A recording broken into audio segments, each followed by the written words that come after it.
Selamat siang kepada rekan-rekan, para instruktur, serta hiring partner yang telah datang di acara Final Project Framework.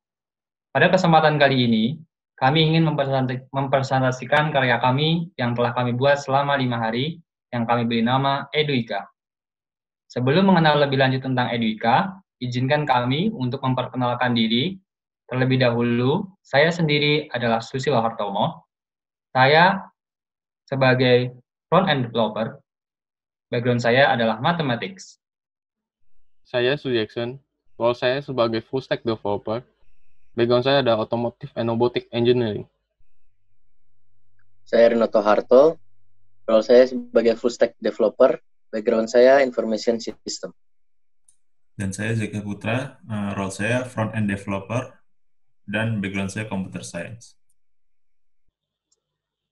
Sekarang, saya akan menjelaskan background dari apps yang sudah kita buat ini. Jadi background kenapa kita membuat apps ini, yaitu tidak ada layanan bagi guru private untuk memberikan jasanya, untuk menjual jasanya. Dan juga kita juga melihat dari apps-apps yang sudah ada, seperti Ruang Guru dan Genius. Mereka juga tidak menyediakan layanan seperti ini. Oleh karena itu, kita ingin membuat layanan untuk dapat mempermudah student dan guru sehingga student dapat memanggil guru ke rumahnya, dan juga menyediakan jasa untuk guru private sebagai tempat marketplace di mana dia dapat menjual jasanya dan mendapatkan keuntungan dari sana. Lalu akan diteruskan dengan testing dari apps kita.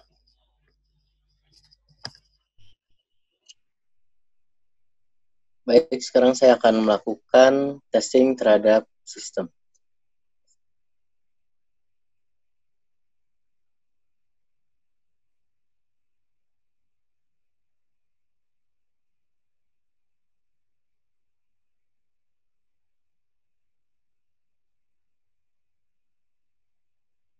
Untuk hasil akhir dari testing ini 96% dan melakukan tes sebanyak 28, sehingga diharapkan sistem ini sudah berjalan seperti apa yang direncanakan.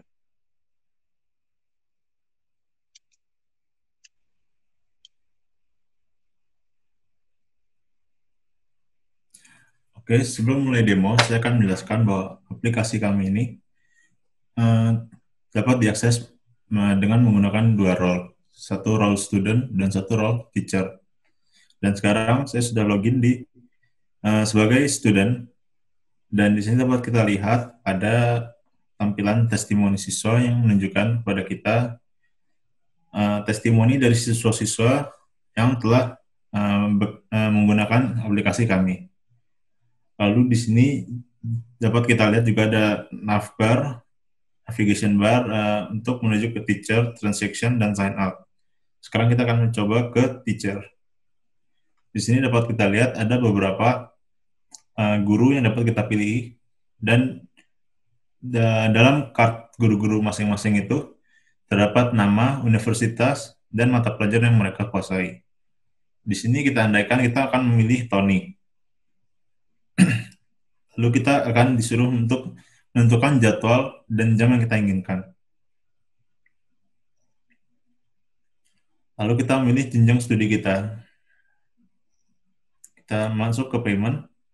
Lalu di sini kita masukkan information credit card kita yang akan digunakan untuk pembayaran aplikasi.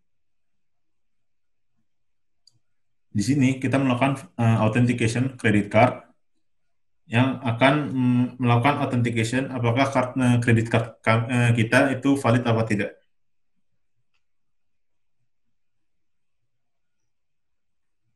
Card is authenticated, berarti kartu telah berhasil, dan kita akan balik ke home.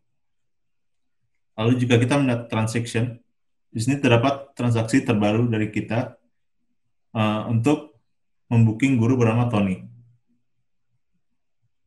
Setelah itu, sebelum masuk ke teacher site, kita dapat melihat bahwa ada scan untuk mulai belajar, yang dimana fitur ini kita gunakan untuk melakukan scan terhadap barcode yang ada di teacher site, yang nantinya akan digunakan sebagai verifikasi untuk membuktikan bahwa guru telah mengajar siswa dan pembayaran yang kita lakukan tadi dapat selesai. Saya contohkan, di sini saya sudah memiliki barcode yang telah dikirimkan teman saya Jackson, dan kita akan melakukan scan. Kita lihat, you have done your job. Berarti di sini menunjukkan bahwa guru telah selesai mengajar siswa dan payment dapat selesai.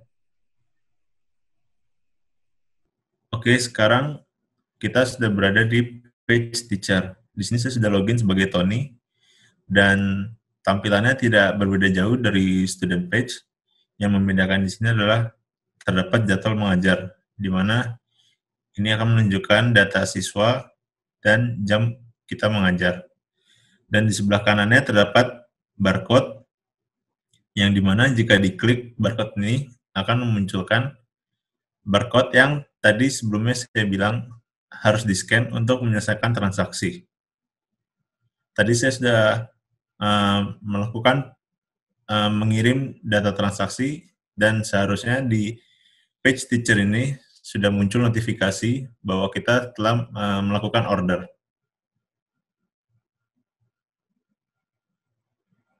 Ya, ini adalah hasil dari order kita yang tadi.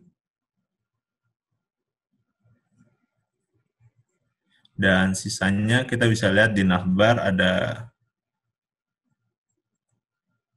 student dan student yang isinya order siswa, ada alamat, tanggal, dan nomor telepon siswa. Lalu kita balik ke menu utama, terdapat transaksi yang menunjukkan hasil transaksi yang telah kita lakukan. Baik, selanjutnya saya akan menjelaskan workflow yang ada pada sistem dari Edweka ini sendiri. Pertama-tama, student akan melakukan order dengan cara memilih guru yang tersedia pada sistem ini. Kemudian memilih jadwal untuk melakukan pembelajaran. Dan yang terakhir, student akan melakukan pembayaran melalui aplikasi ini. Setelah itu, data order ini akan dikirim ke server dan disimpan ke dalam database. Kemudian data transaksi pembayaran itu akan kami kirimkan menuju Midtrans yang menjadi payment gateway kami. Setelah data diterima oleh Midtrans, maka Midtrans akan melakukan autentikasi data. Setelah itu, Midtrans akan mengirimkan deep link pada server kita melalui endpoint yang sudah kami sediakan. Setelah data diterima, maka kami akan memverifikasi data tersebut. Selesai data diverifikasi, maka status pembayaran akan berubah menjadi sukses. Dan teacher akan mendapatkan notifikasi dari sistem. Lalu pada saat pembelajaran selesai dilakukan, maka student akan melakukan scanning terhadap barcode yang ada pada akun teacher, sehingga transaksi dapat diakhiri.